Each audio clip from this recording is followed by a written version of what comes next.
wabarakatuh. Waalaikumsalam warahmatullahi wabarakatuh. Alhamdulillah kita telah berkumpul di tempat yang insya Allah berbarokah ini, di ruangan yang istimewa, di ruangan Syadina Land.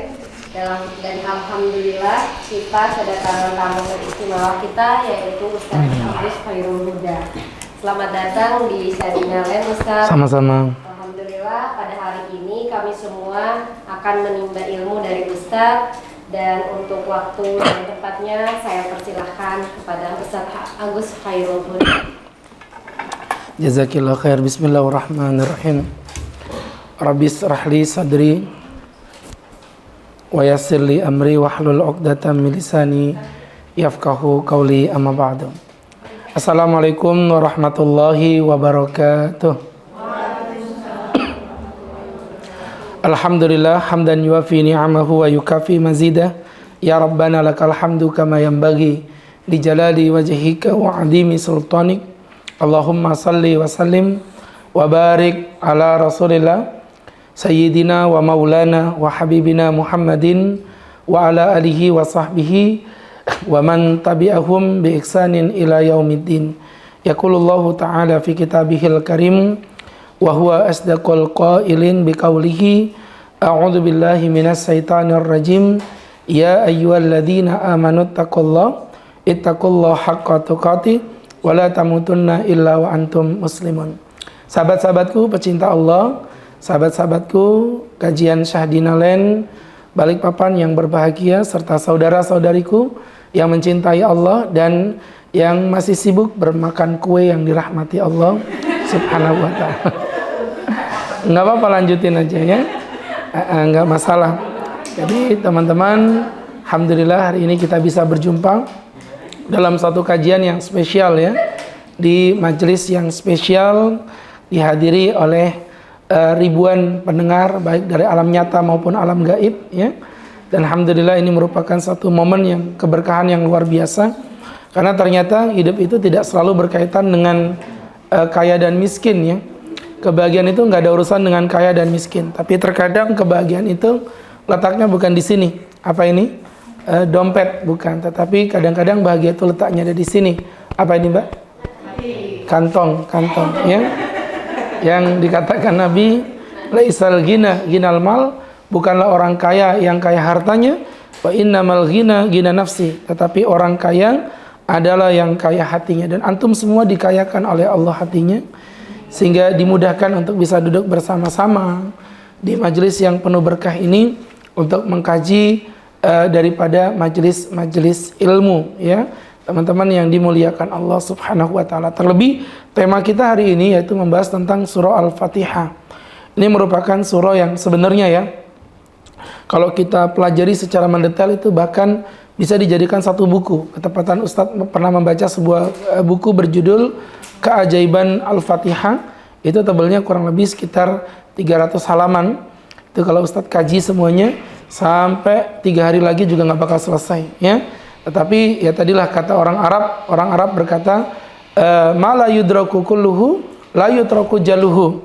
Yang tidak bisa kau temukan segala-galanya, maka jangan kau tinggalkan semua-muanya. Ngerti nggak maksudnya? Pengen dapat jodoh yang ganteng, yang kaya, yang solih, penghafal Quran, ya kalaupun nggak nyampe 4-4-nya tadi ya paling nggak 1 lah. Ya dia penghafal Quran walaupun jelek-jelek dikit nggak masalah. Atau mungkin ya dia mungkin nggak terlalu hafalannya banyak tapi mukanya ganteng, dibawa ke kondangan nggak malu-maluin begitu ya. Ya jangan sampai punya suami udah jelek ya, pesek, hitam kayak kantong kresek, matanya penuh belek, meremelek begitu ya, badannya bau ketek ya. Jadi artinya nggak dapat semua-muanya gitu. Nah maka begitulah kata orang Arab, mala yudraku kulluhu la yutraku jaluhu. Apa yang tidak bisa antum dapatkan semua-muanya, maka minimal jangan ditinggalkan segala-galanya. Maka Al-Fatihah hari ini akan kita kupas tuntas beserta dengan rahasia-rahasianya. Ya, rahasia-rahasia Al-Fatihah. Apa saja Pak Ustadz rahasia-rahasia Al-Fatihah? Sebenarnya banyak ya, tapi karena ini rahasia, jadi Ustadz nggak jadi ngejelasin ya. Karena ini rahasia. Ya, teman-teman yang dirahmati Allah Subhanahu wa ta'ala. Kalian sebenarnya kesini mau cari ilmu apa cari makan sih deh Allah? Nyari ilmu ya. Dari tadi perasaan mulutnya nggak diem. Kalau kurang kenyang boleh nambah nasi ya, nggak ada masalah. Baik, jadi teman-teman yang berbahagia yang dirahmati Allah, beberapa rahasia kedahsyatan daripada Al-Fatihah. Yang pertama, Al-Fatihah dijuluki sebagai Ummul Kitab, ya, Ummul Kitab, atau sebagian juga menyebutnya Ummul Quran. Itu artinya adalah ibu. Kenapa disebut ibu? Karena ibu itu memang dahsyat.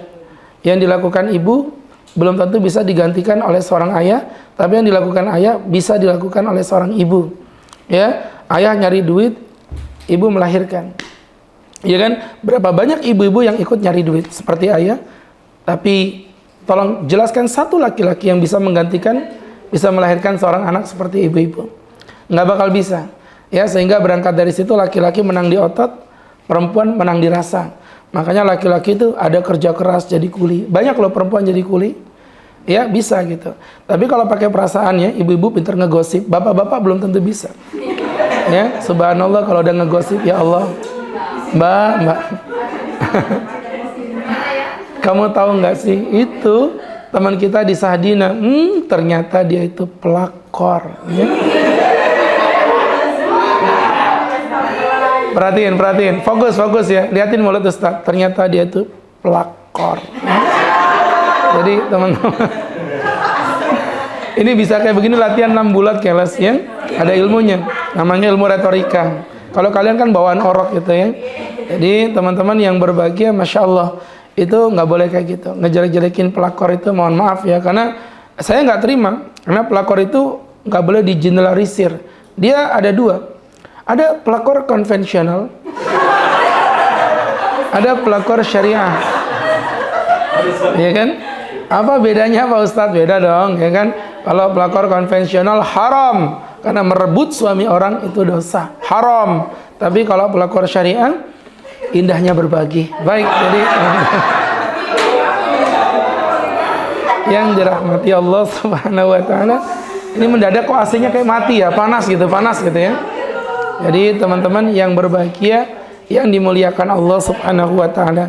Maka kembali dari situ, kenapa disebut Ummul Kitab, ibunya kitab? Jadi orang Arab itu kalau berbicara tentang satu perkara yang disebut dengan induk itu selalu menggunakan kata-kata ibu. Paham nggak maksudnya? Makanya mohon maaf ya, ada istilah kitabnya Imam Syafi'i. Judulnya apa? Al-Um. Dulu waktu saya mondok, saya masih bingung. Kenapa sih kok namanya dikasih nama ibu? Mungkin waktu itu saya masih bodoh, nggak ngerti ilmunya. Saya pikir mungkin kitab ini dipersembahkan Imam Syafi'i kepada ibunya. Namanya Al-Um, ternyata bukan. Itu memang artinya ibu, tapi dijadikan juga sebagai kitab induk, atau kalau bahasa Jawanya tuh eksklopedia, begitu ya. Jadi teman-teman yang berbahagia, di sini kenapa disebut sebagai Al-Um, dan nama Fatihah itu banyak banget. Al-Imam As-Suyuti menyebutkan bahkan sampai 25 nama.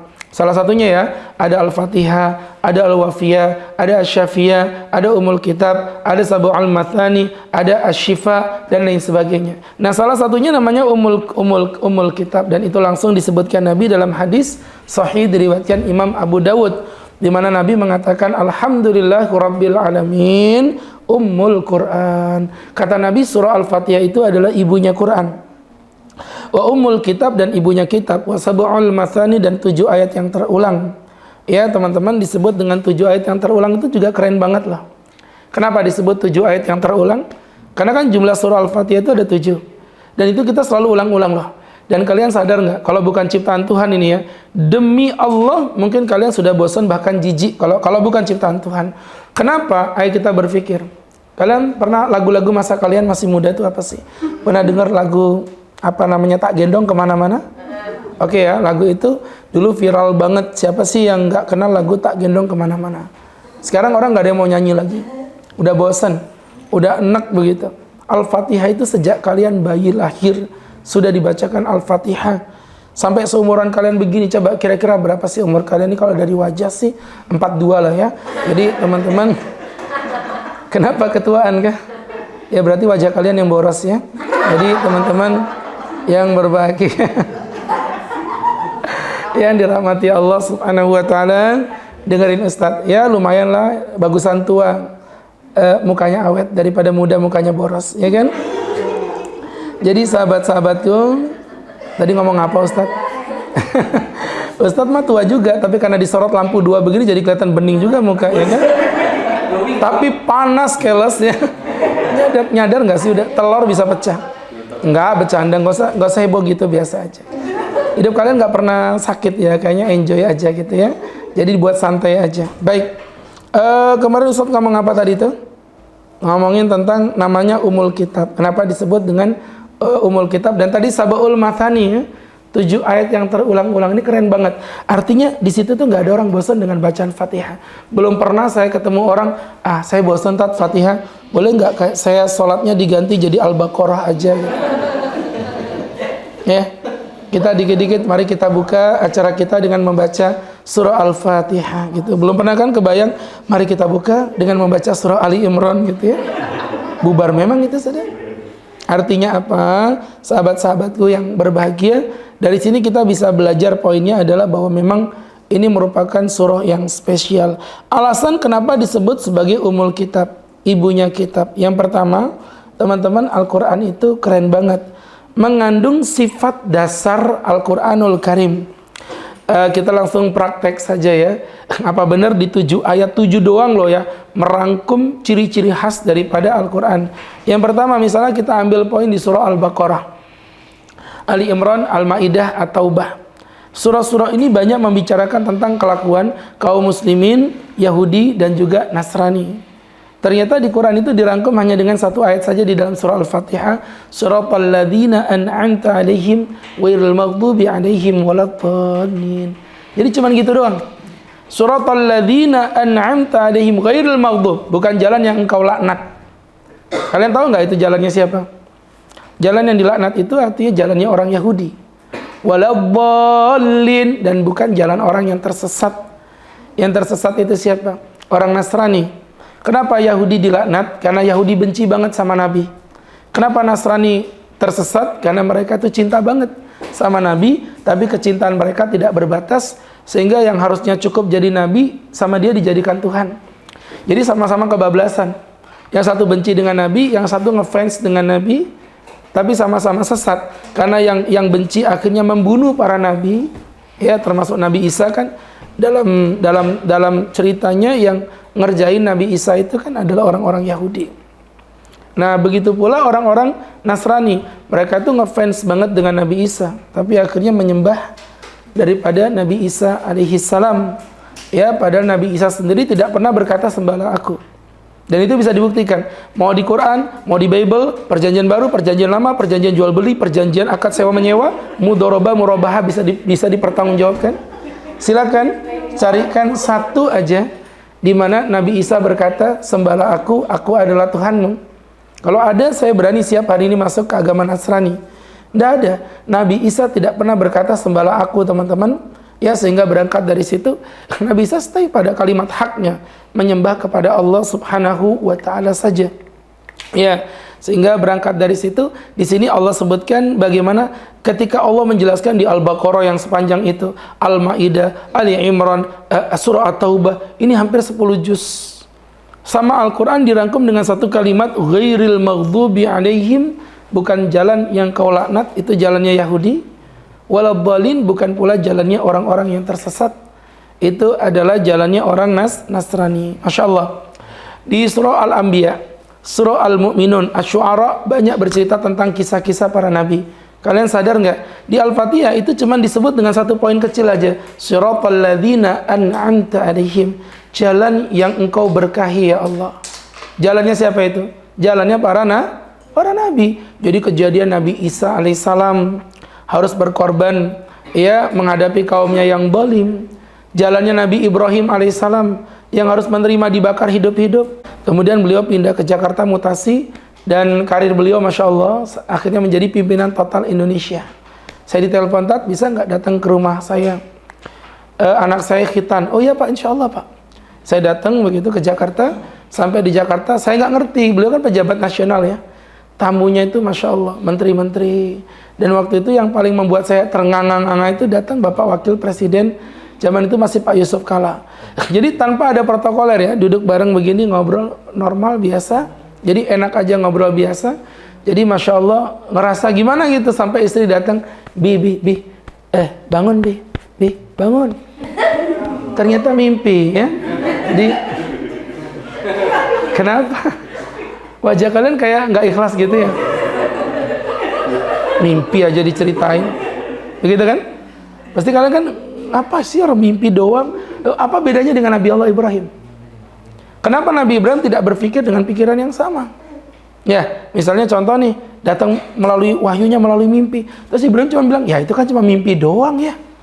Nggak usah dipikirin gitu. Logikanya begitu, logikanya. Tapi faktanya enggak. Beliau tetap sembeli anaknya. Nah, sejarah-sejarah para nabi ini gitu kan, yang keren. Nabi siapa? Yunus alaihissalam. Yang akhirnya beliau meninggalkan kaumnya sampai beliau terjebur ke dalam lautan dan dimakan oleh ikan teri ya. Ikan apa, Mbak? Ikan hiu, ikan paus. Ya, satu-satunya ikan yang nggak bisa berenang. Ikan paus. Ya, paus. Diam. Kalau jalan kan fly. Berhenti, stop. Ini paus. Diam. Begitu. Jadi, teman-teman yang berbahagia, ikan paus. Loh, kalau kita membayangkan gitu ya, kan sejarah-sejarah orang-orang yang diberkati itu namanya, ya pokoknya wow banget gitu. Artinya kita kudunya belajar gitu dari situ. Nah, itu sama Quran, saya ulangi, sama Al-Fatihah, cuman dirangkum dengan satu kalimat. Siratal ladzina an'amta 'alaihim. Jalan orang-orang yang Engkau berkahi ya Allah. Insyaallah ya, itu poinnya teman-teman yang berbahagia. Dari situ kita belajar lagi di surat Al-Qiyamah, surah At-Takwir, ya, infitor, insyikok, berbicara tentang hari kiamat. Di Al-Fatihah dirangkum dengan potongan ayat Maliki yaumiddin, yaitu raja di hari yang tidak ada hari perlindungan kecuali perlindungan Allah, yaitu hari kiamat. Yang menjelaskan tentang bagaimana hari kiamat, Allah yang memiliki segala-galanya. Jadi penjelasannya nggak usah jauh-jauh. Gimana dahsyatnya kiamat, perempuan akan dibangkitkan, laki-laki semuanya bercampur menjadi satu. Saking miskinnya kita, jangankan membawa harta, sampai baju pun tidak ada yang menempel di tubuh kita. Sampai Bunda Aisyah waktu itu protes, ya Rasulullah, aku ini nampakkan wajahku pun tak pernah di hadapan laki-laki ya Nabi. Bagaimana mungkin ya Nabi, aku harus telanjang bulat di hadapan laki-laki? Kata Nabi Muhammad, balil amr a'zam min hadha Aisyah, tapi perkaranya lebih besar daripada ini. Ya, artinya rasa malumu itu akan hilang saking gedenya. Sekarang gini aja lah nih, Mbak Sadina ini udah masuk ke toilet, siap mau buang air kecil, sudah buka segala-galanya, tiba-tiba dari lubang toilet keluar, ding ding ding ding ding, ding. Apa ini? Ular kobra.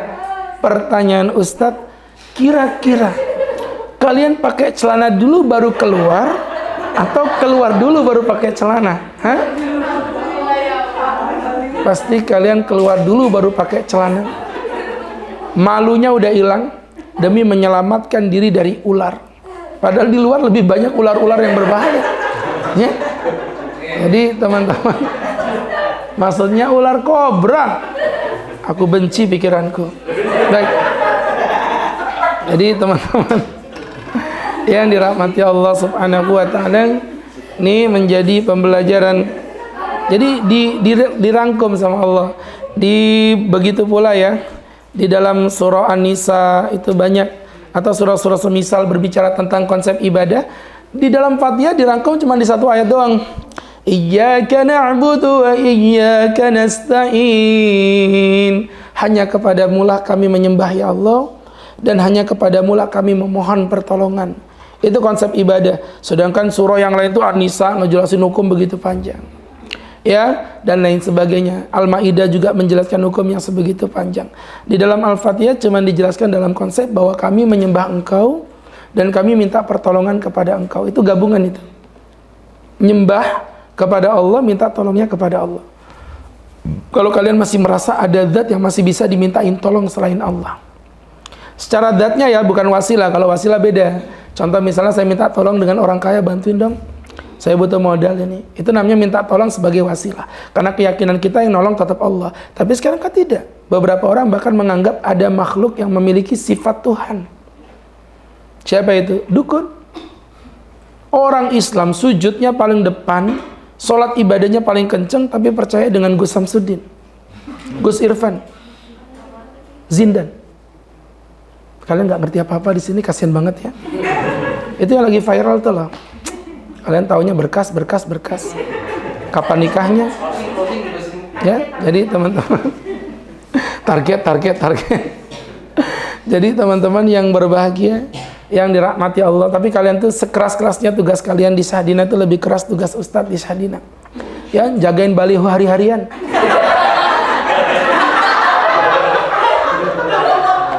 Jadi teman-teman, kalian kerja cuma berapa 8 jam Ustaz? 24 jam kalian. Ya. Jadi teman-teman yang dirahmati Allah Subhanahu wa taala, nih jadi pembelajaran ya untuk kita bersama berangkat dari apa yang Ustaz jelasin tadi. Jadi minta tolongnya sama Allah, nggak boleh percaya sama dukun. Kemarin itu ada orang, Tat, tolong dong jelasin ke kami sebenarnya gimana Tat ya konsep masalah perdukunan itu, kami bingung ya Tat, soalnya jadi dukun pakai gamis. Sudah gini aja loh, kalian ini orang Islam tapi kayak baru kenal Quran aja. Antum buka surah Luqman ayat yang ke-34 paling buncit, paling belakang, sebelah kiri, paling bawah. Itu jelas sekali itu. Ada 5 sifat Tuhan yang nggak mungkin dimasuki oleh manusia. Apa Tat? Ya, innallaha indahu ilmus sa'ah. Hanya Allah yang tahu hari kiamat. Jadi kalau ada orang ngeramal kiamat tiba kapan dengan tanggalnya, dengan bulannya, demi Allah kizib, dusta, gak mungkin. Nabi Muhammad aja gak tahu kiamat itu. Kata batu yang berbahagia, hari kiamat pasti terjadi, tapi masalah yang tahu siapa? Hanya Allah.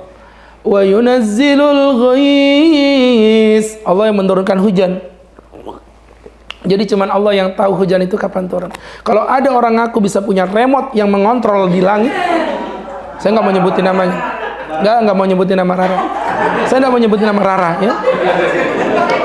Itu privacy ya. Kita nggak boleh nyebut nama Rara begitu, nggak boleh. Jadi teman-teman yang berbahagia. Nah kemarin diancam sama Dr. Richard Lee, ayo dong turunin hujan 10 menit 500 juta. Nggak bisa. Kalau emang dia bisa, kenapa dia nggak lakukan? 500 juta loh. Iya kan? Cuma 10 menit doang.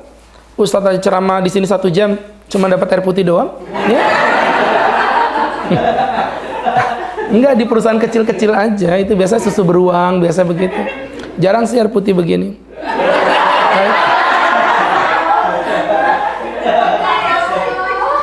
Jadi, Sahdina ini perusahaan besar loh ya, jangan malu-maluin ya. Iya. Kayak gitu tuh kalau nggak ada gaya aja ngomong terus, baik.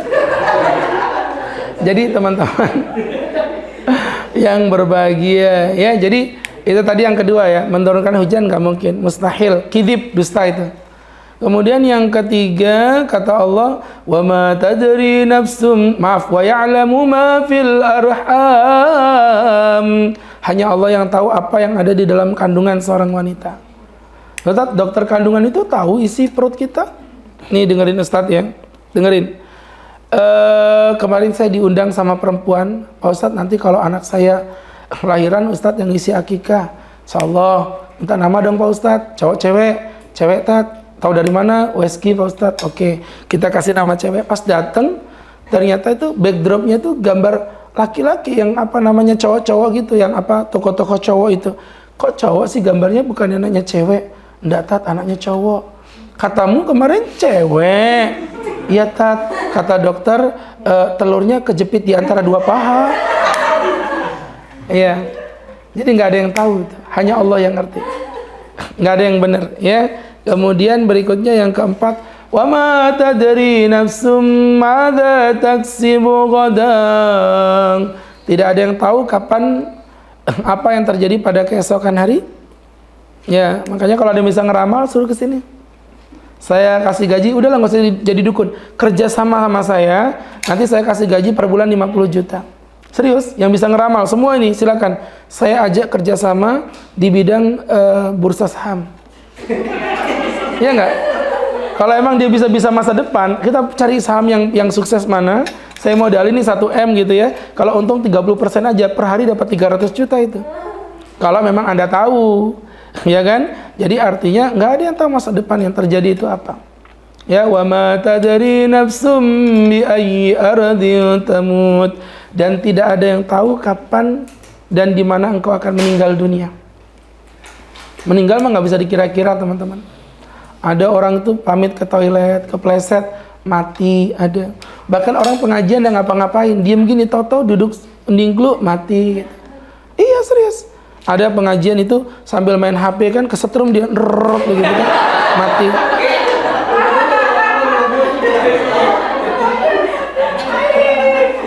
Ya. Makanya jangan berani-berani main HP di pengajian Ustadz. Nanti bisa mati begitu. Jadi teman-teman yang berbahagia, saya sih nggak marah, cuman saya doain aja. Jadi teman-teman, iya, biasanya kalau di waktu pengajian sih mustajab sih ya, gitu. Jadi teman-teman yang berbahagia, yang dimuliakan Allah Subhanahu wa Ta'ala. Jadi ternyata Al-Fatihah itu konsepnya sudah sempurna gitu. Ini poin yang pertama. Kenapa Al-Fatihah disebut sebagai umul kitab, induknya kitabullah. Yang kedua, Al-Fatihah sebagai pembuka. Ya, maksudnya sebagai pembuka dalam susunan mushaf. Ya, walaupun memang secara turun-temurun ayat yang pertama kali adalah surah apa? Surah Al-Alaq, ya. Di mana itu yang pertama kali Iqra bismi rabbikal ladzi khalaq. Tapi dari susunan kitabullah, begitu pula dalam susunan salat sendiri ternyata Al-Fatihah itu diletakkan di nomor yang pertama. Itu menunjukkan bagaimana Fatihah itu memiliki kedahsyatan.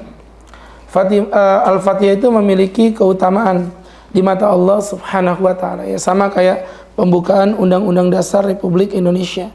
Yaitu pasti luar biasa ya. Artinya di situ pasti ada sesuatu yang diunggulkan. Apalagi dibaca di dalam sholat juga begitu. Makanya belajar Fatihah itu teman-teman. Ya hati-hati. Orang kadang-kadang ngomong, Pak Ustadz, saya sholat, rajin sholat. Iya, tapi bacaan Fatihahmu udah bagus belum? Gak ada gunanya teman-teman. Fatihah itu rukunnya rukun. Ibaratnya kalau di haji, itu rukunnya rukun itu Arafah. Kalau di dalam sholat, itu rukunnya rukun itu Al-Fatihah.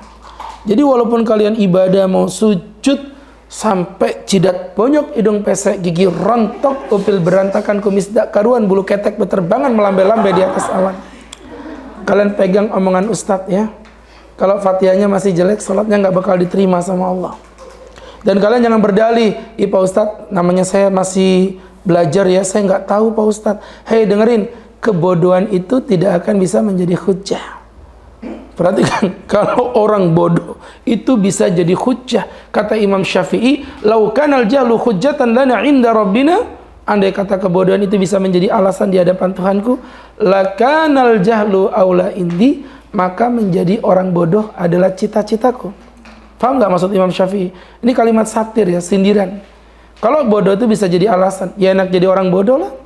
Kenapa kamu berzina? Maaf ya Allah, aku nggak tahu kalau zina itu haram. Aku pikir zina itu sunnah muakkadah. Terus Allah bilang, oh iya gitu. Ya enggak lah. Allah bakal tanya, kamu tuh bodoh Fatihah, kamu tinggal di mana? Hah, tinggal di Timor Leste, di Papua Nugini. Kau tinggal di Balikpapan, Mas. Di Madinatul Iman. Ku bela, ku bangun, ku jaga beruang madu Persiba. Degradasi Liga 2. Kalau main selalu kalah. Di belakangnya ada kompleks Hadinah. Jadi teman-teman yang berbahagia, yang dirahmati Allah Subhanahu wa Ta'ala, ini jadi pembelajaran untuk kita bersama gitu ya. Artinya ini nggak sembarangan gitu. Kebodohan itu akan dihisab sama Allah. Jadi makanya kajian-kajian seperti ini antum ikutin.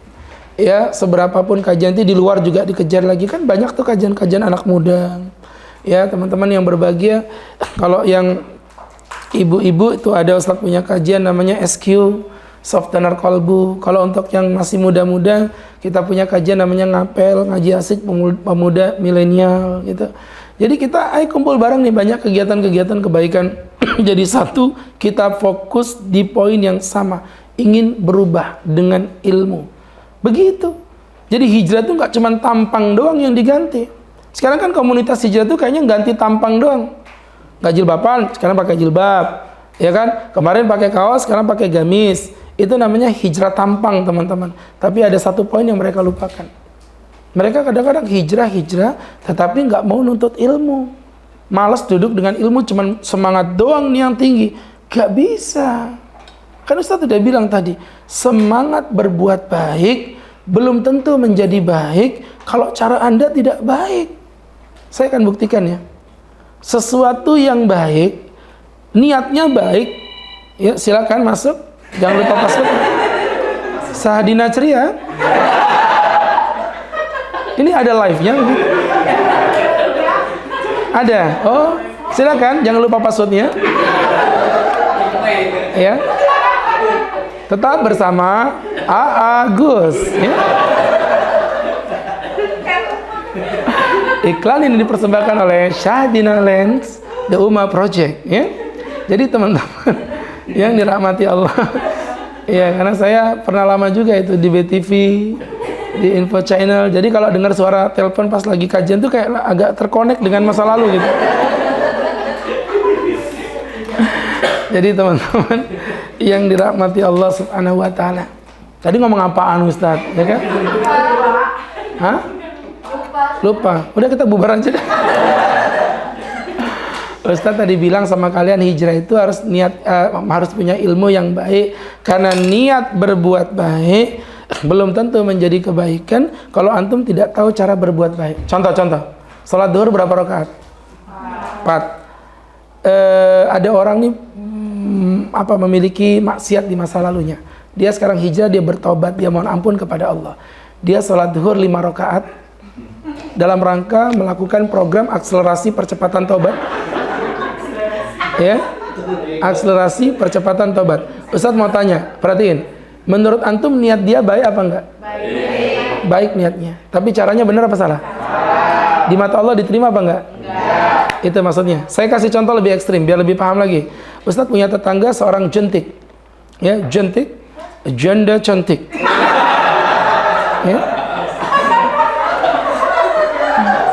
ya, seorang wanita berparas ayu, mata sipit, hidung mancung, bibir mungil, muka oval, kulit putih, tinggi badan 173, lebar badan 29,4 cm. Ini terserah saya lah, saya ustadznya kok. Ya. Orang ceramah kasih air putih aja banyak protes. Ya.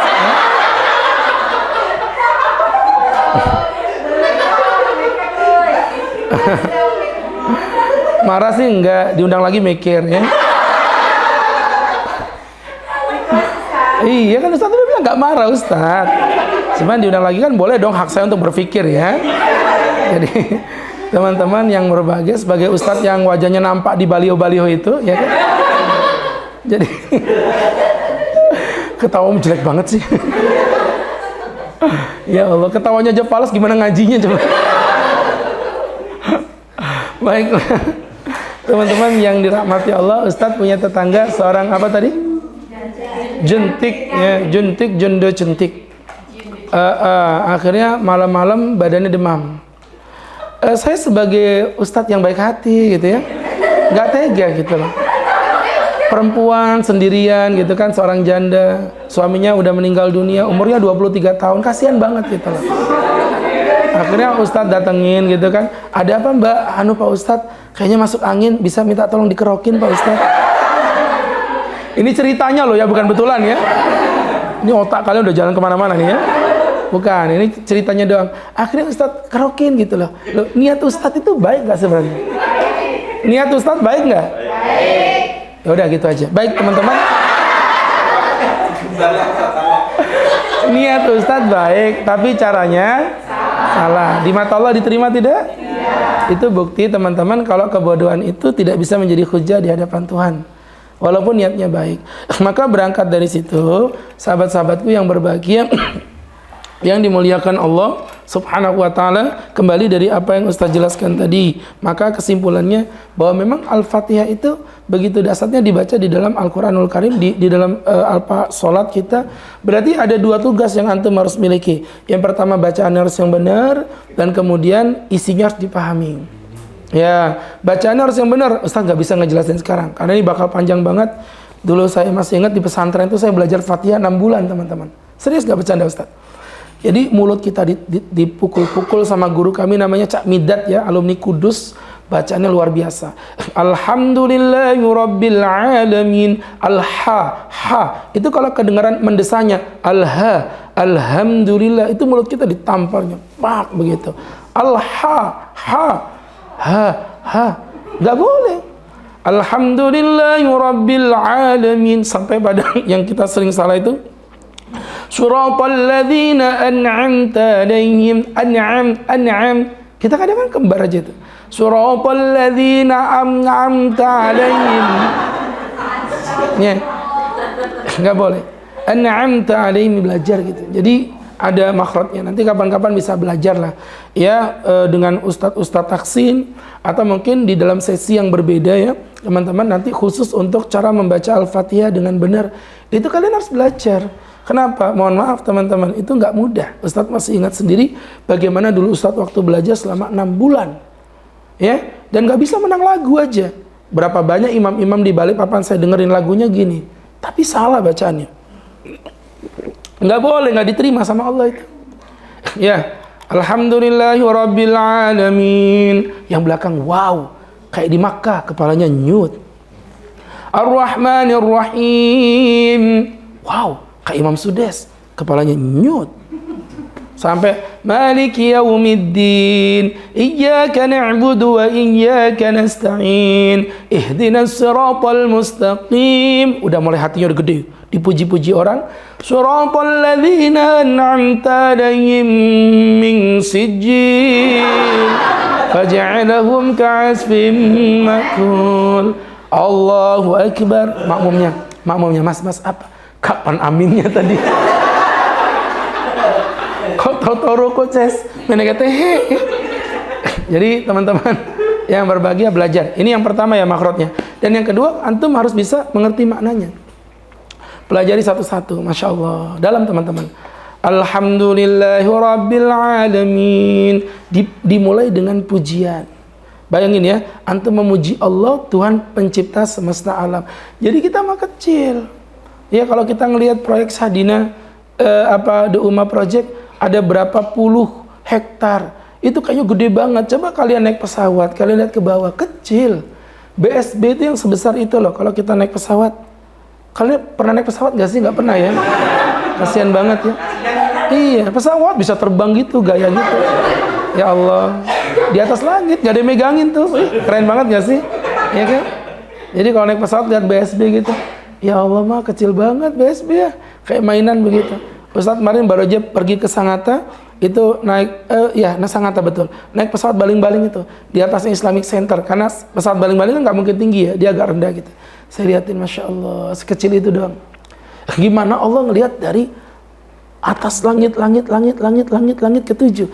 Allah ngelihat begini, manusia itu mah kecil banget, gak ada apa-apanya. Sombongnya minta ampun.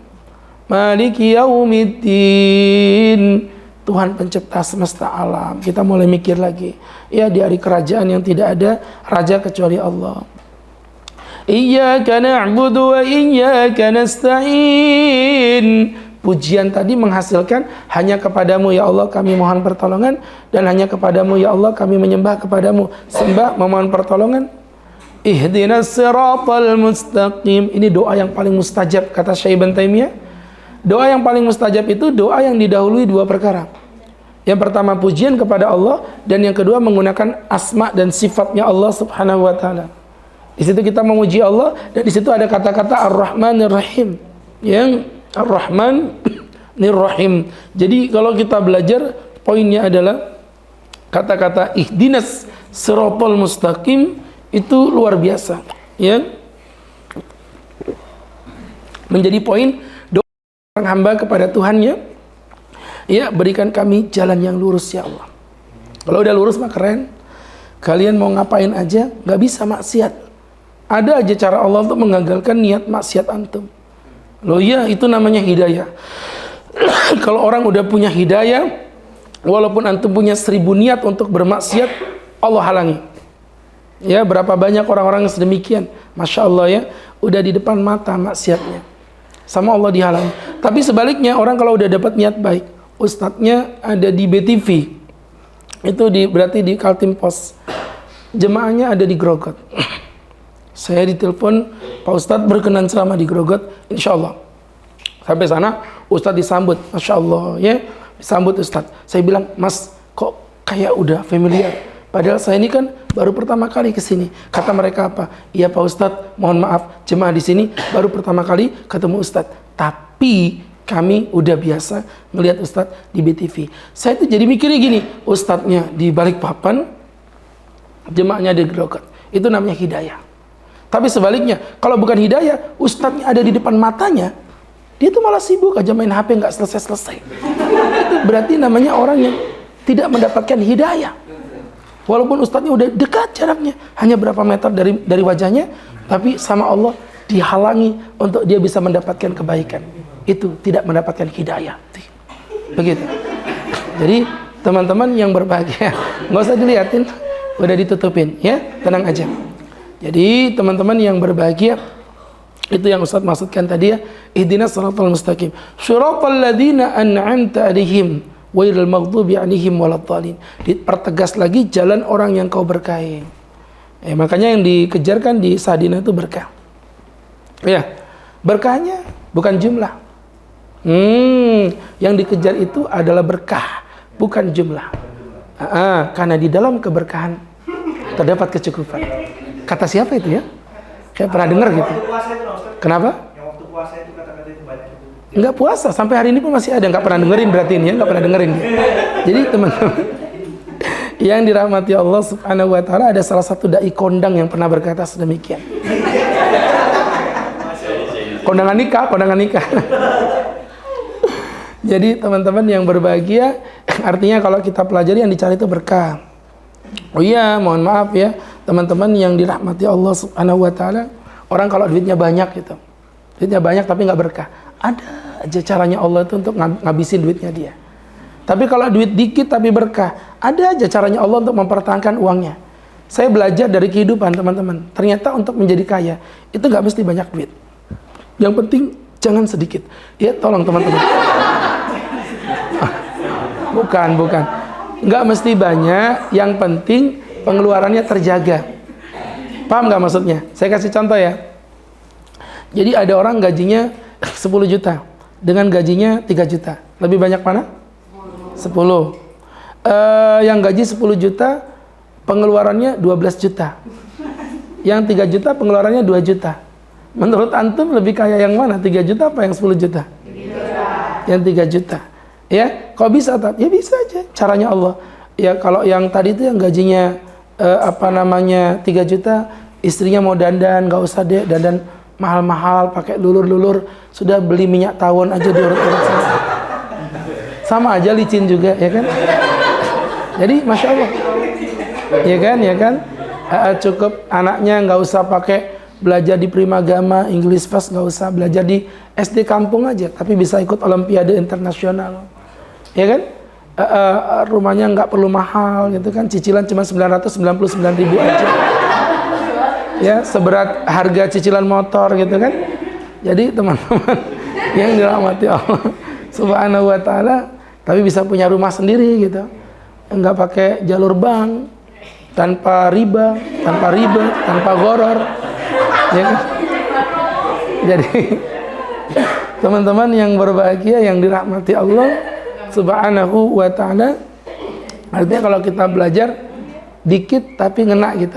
Tapi ada orang punya uang 10 juta itu, istrinya dandan manicure, pedicure, lulur-lulur, ya kan, nggak cantik-cantik malah serem mukanya. Ada kan maaji yang kalau dandan tuh masya Allah, merah, kuning, hijau, alisnya tuh dikasih lengkap hitam, kena keringet gelewel kayak setan, ya kan, ngeri pokoknya, udah kayak apa, pengabdi setan ya. Jadi teman-teman, ya Allah, anaknya itu, ya Allah nak, kamu ini bapak kerja di PT Sadina, kamu nggak naik-naik kelas, bapak malu, muka bapak ditaruh di mana? Anaknya jawab lah, biasa bapak taruh muka di mana gitu. Oh bocah, dan bapak sumpahin jadi maling kundang, lumayan daripada maling HP. Itu namanya nggak berkah hidupnya. Makanya siratal ladzina an'amta 'alaihim ghairil maghdubi 'alaihim waladdallin. Bukan jalan yang kau murkai dan bukan pula jalan yang engkau sesatkannya. Baik teman-teman, dari sekilas ini saya pikir udah mencukupi untuk mengenal sedikit Al-Fatihah. Sekali lagi Ustaz tidak membahas keutamaan Fatihah dalam makna yang sesungguhnya, karena cukup banyak sekali teman-temannya. Ini tema yang panjang dan lebar, tapi setidaknya dengan satu poin yang Ustaz jelaskan tadi itu harusnya udah cukup membuat antum menghargai Al-Fatihah, mempelajari dan menjadi challenge ya untuk kalian bisa memahami apa kandungan Fatihah sebagai surah yang kita baca di setiap kita melaksanakan ibadah salat. Baik teman-teman yang berbahagia, tidak berpanjang dan tidak berlebar, toh nampaknya makin panjang, kalian juga nggak terlalu paham-paham amat begitu ya. Kita cukupi, namun tersisa sedikit waktu, Ustadz berikan kesempatan buat teman-teman untuk bertanya. Boleh berkaitan tema, boleh di luar tema, waktu Anda terhitung dari sekarang. Silakan. Ada yang mau bertanya? Silakan.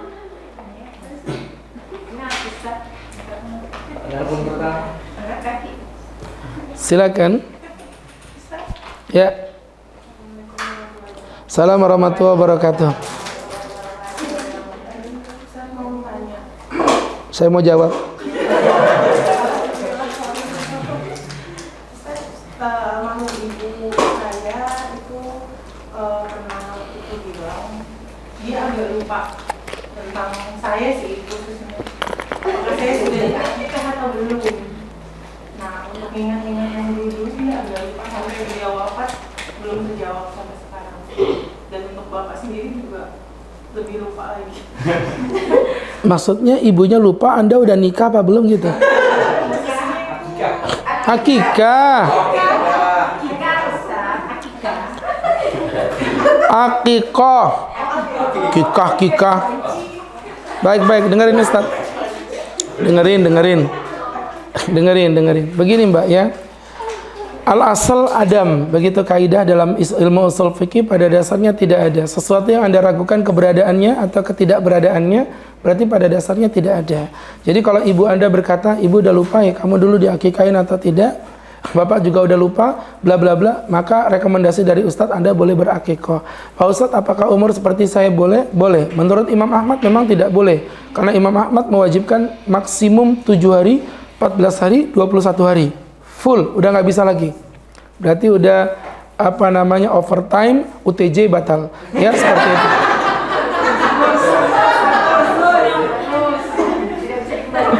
Jadi teman-teman yang dirahmati Allah Subhanahu wa ta'ala, jadi sampai di situ berarti close. Itu kalau menurut Imam Ahmad. Tapi menurut Imam Syafi'i tidak. Dan saya dalam hal ini mentarjih pendapat Imam Syafi'i, memperbolehkan akikoh sampai kapanpun, seumur Anda pun masih diperbolehkan. Tapi akikoh, nggak usah pakai digendong, potong rambut gitu. Jijik lah ustadznya, jijik. Aku beri nama gitu, nggak usah juga lah. Iya kan? Setua gitu. Iya, kalau Ustadz waktu akikoh itu paling seneng proses tahnik ya. Ambilkan madu atau kurma, kita kunyakan, kita taruhkan di atas mulut langit jabang bayi. Itu kalau ada di mulut sama si bayi, ini sampai rumah nggak saya hapus tuh. Kadang-kadang saya cium, kata istri, apa sih Bi? Mi, baunya mulut anak bayi gitu. Nah kalau sama Anda kan bisa ngeri memang. Ya? Bisa amputasi. Gitu ya. Iya, bau jigong lah sembarangan. Baik, saya pikir jelas Mbak ya. Alhamdulillah. Ada yang berikutnya? Silakan.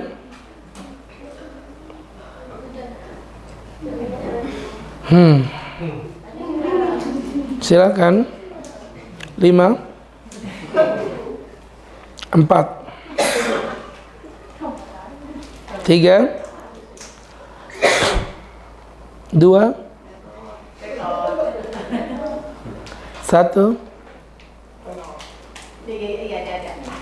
0,99. Bismillahirrahmanirrahim. Assalamualaikum warahmatullahi wabarakatuh. Assalamualaikum warahmatullahi wabarakatuh. Untuk mengaji, apakah kita wajib membaca artinya juga untuk mentadabburi ya? Baik. Allah berfirman, "Afala yatadabbaruna al-Qur'an? Afala yatadabbaruna al-Qur'an? Am 'ala qulubin aqfaluha?" Apakah mereka tidak mentadaburi isi Al-Quran? Atau jangan-jangan di dalam hati mereka terdapat gembok-gembok yang telah mengunci hati mereka?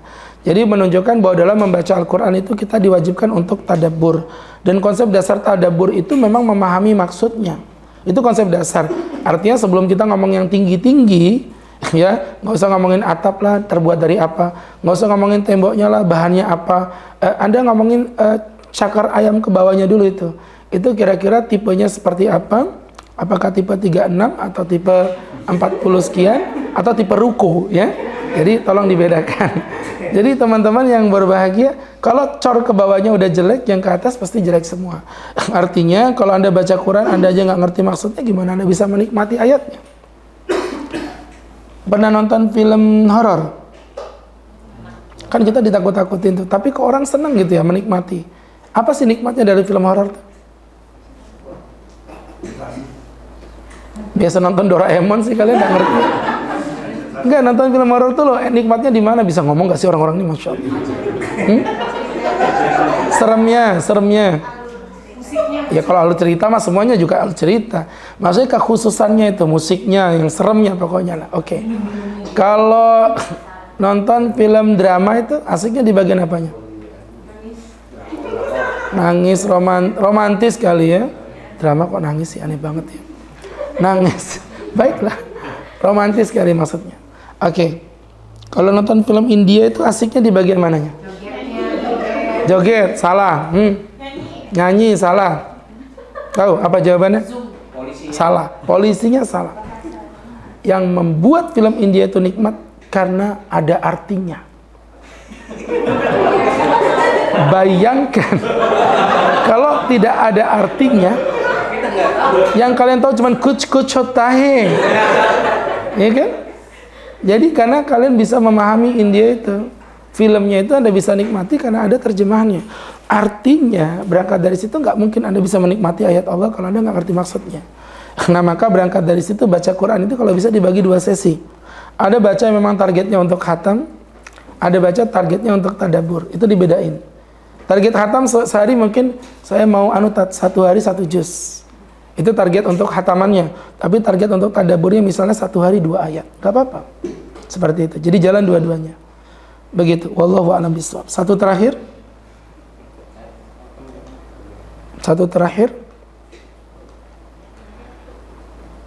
Dan saya tidak akan pulang kalau nggak ada yang bertanya. Loh, saya nungguin beliau 24 jam aja siap. Apalagi nungguin kamu. Satu lagi, silakan. Baru kita close kajian kita. Silakan.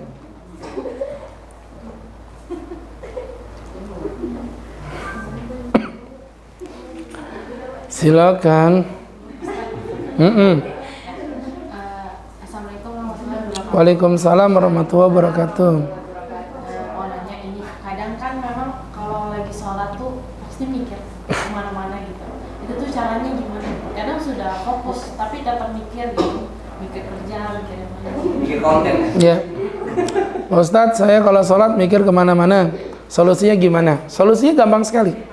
Jangan mikir. Simple. Sudah. Baik. Ya. Dengerin, saya belum jawab. Sudah dengerin dulu. Jadi teman-teman yang berbahagia, dengerin Ustadz ya. Orang itu kenapa bisa nggak khusyuk atau mikir kemana-mana? Karena otaknya pada saat itu kosong. Kenapa kalian kalau sholat otaknya kosong? Ya karena kalian pertama yang tadi Ustadz bilang, nggak ngerti yang Anda baca. Jadi yang pertama ma'rifatut tarjamah. Harus tahu apa yang sedang Anda baca dulu. Pahami bacaan sholat dari awal hingga akhir. Semuanya gampang diulang-ulang, kecuali surah saja yang mungkin berbeda-beda. Tapi selain surah sebenarnya semuanya kan sama aja. Jelas ya? Itu poin pertama. Jadi Anda harus tahu arti bacaan sholat. Biar otaknya itu berpikir. Alhamdulillahirabbil alamin. Otaknya mikir. Segala puji bagimu, wahai Tuhan pencipta alam. Jadi kita nggak ngelantur kemana-mana. Kenapa ada ngelantur kemana-mana? Karena otaknya kosong. Lagi ngeblank gitu. Kemudian yang kedua, sholatnya harus yang khalis, bening. Tidak boleh sholat membawa beban dari luar sholat. Contoh, sholat dalam kondisi menahan buang air kecil, makruh. Menahan buang air besar makruh, menahan lapar juga makruh kata Nabi. Ya, nggak boleh sholat itu dalam kondisi ngempet apapun. Nyetater motor, manasin motor baru sholat, jangan. Pasti kepikiran. Tiap ada orang narik gas, pasti kepikiran. Mbak-mbaknya ya lagi masak daging tat, kalau daging itu kan 30 menit untuk godoknya. Jadi aman aja tat, jangan matikan dulu kompornya. Lama nggak ada, nanti sholat Allahu Akbar. Setan nggak mati gaya. Tetangga bakar sampah. Kok bau sangit ya? Jangan-jangan. Dua. Itu bukan mati sahid, itu mati sangit ya. Ya, jadi seperti itu. Sholat nggak boleh bawa beban. Ngempet buang air kecil pasti nggak khusyuk. Allahu Akbar. Sudah di pucuk ya Allah.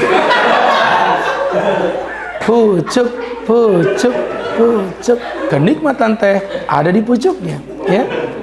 Lagi udah asik-asik gitu. Mudah-mudahan imamnya baca surat pendek ya Allah. Apa yang dibaca imam? Al-Kautsar. Inna a'tayna. Pendek. Imam yang saleh. I love you baby. Waladhdallin amin. Inna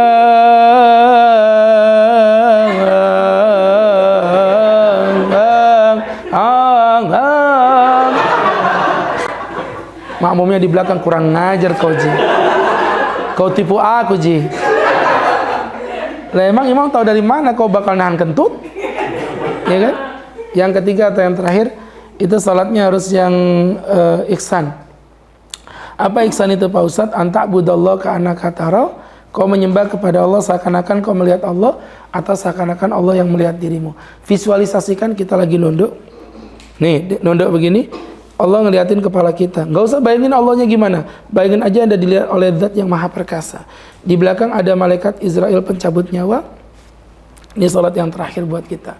Sebelah kanan ada surga, sebelah kiri ada neraka, dan kita cuma berdiri di atas seutas tali seperti ini, yang kita bisa kepleset di antara salah satunya. Itu salatnya pasti bakal dalam banget. Mirip seperti salat di depan calon mertua. Allahu Akbar. Karena ada calon mertua. Ya. Alhamdulillahi Rabbil Alamin. Ada calon mertua. Ghairil maghdubi alaihim waladdallin. Mertuanya jawab amin. Ya? Karena ada calon mertua. Tapi kalau sholat sendirian di mes-mesan gak ada yang lihat, Masya Allah. Sholatnya ngalang-ngalai Valentino Rossi. Ngebut, Allahu Akbar, Allahu Akbar. Saking lajunya Sami Allahu Akbar. Derapel jadi satu. Mudah-mudahan bermanfaat dan bisa diambil hikmah untuk kita bersama. Barakallahu fiik. Semoga Allah. Kenapa? Nggak bisa. Tadi suruh tanya nggak mau tanya, sekarang udah ditutup, nggak bisa. Kalian pikir aku Ustadz murahan? Aku itu nggak bisa digituin. Singkat, padat, bermakna. Bagus sekali, nggak masalah. Baik, kita cukupi sekian ya. Tadi yang sama psikologinya sama, itu kan kita harus fokus nih sholat nih. Kadang rakaat keberapa tuh kadang lupa gitu Ustaz, itu gimana Ustaz? Ya kalau biasanya, saya tuh kalau pribadi saya lupa gitu. Saya tuh biasanya nggak inget gitu ya, itu masalahnya. Jadi teman-teman, gini. Iya dengerin dulu Ustaz belum ngomong ini. Perempuan mah gitu ya. Dengerin Ustaz. Jadi ketika Anda sholat, Anda lupa rakaat, itu udah ada hadisnya. Nabi langsung bilang, idza syakka ahadukum fis shalah, jika kalian bimbang di dalam sholat, as-shalah tsalatan am arba'ah, apakah sholat 3 atau 4, falyakhud bil yakin, ambil yang meyakinkan, buang yang meragukan. 3 sama 4 itu yang meyakinkan mana? Lihat titiknya. 1, 2, 3, 4. 1, 2, 3. Yang ketemu bloknya itu mana? Hah? 3. Kebayang nggak sih yang ilustrasi Ustaz tadi? 1, 2, 3, 4. Oh, 2, 3. Berarti yang bisa di blok 3. Ambil 3. Ya, Anda sholat 3.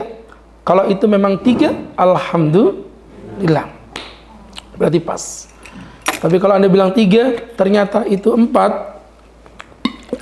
berarti sholat Anda jadi berapa? 5 rakaat. Kata Nabi, itu sedekah dari Tuhan. Itu sedekah dari Tuhan. Jadi 3 atau 4 berarti ambil 3. Ini berlaku untuk semua. Tawaf 5 atau 6 ya? 5 atau 6 ya? Berarti 5.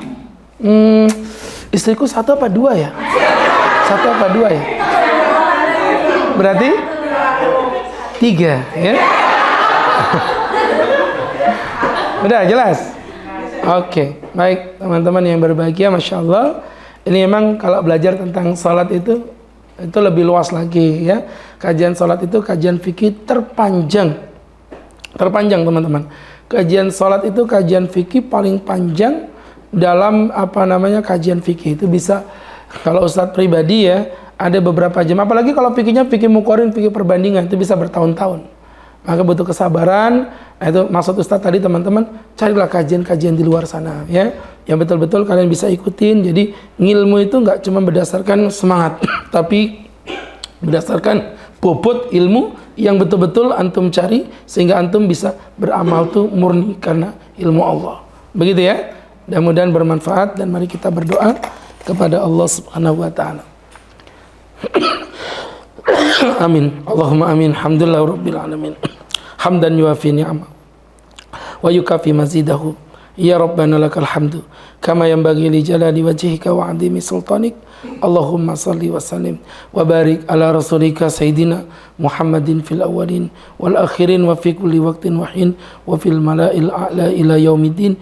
Inna nas'aluka salamatan fid din wa afiatan fil jasad wa ziyadatan fil ilmi wa barakatan fil rizqi wa taubatan qabla al maut wa rahatan indal maut wa maghfiratan ba'dal maut. Hawin alaina fi sakaratil maut wal afwa indal hisab wa najata minan nar.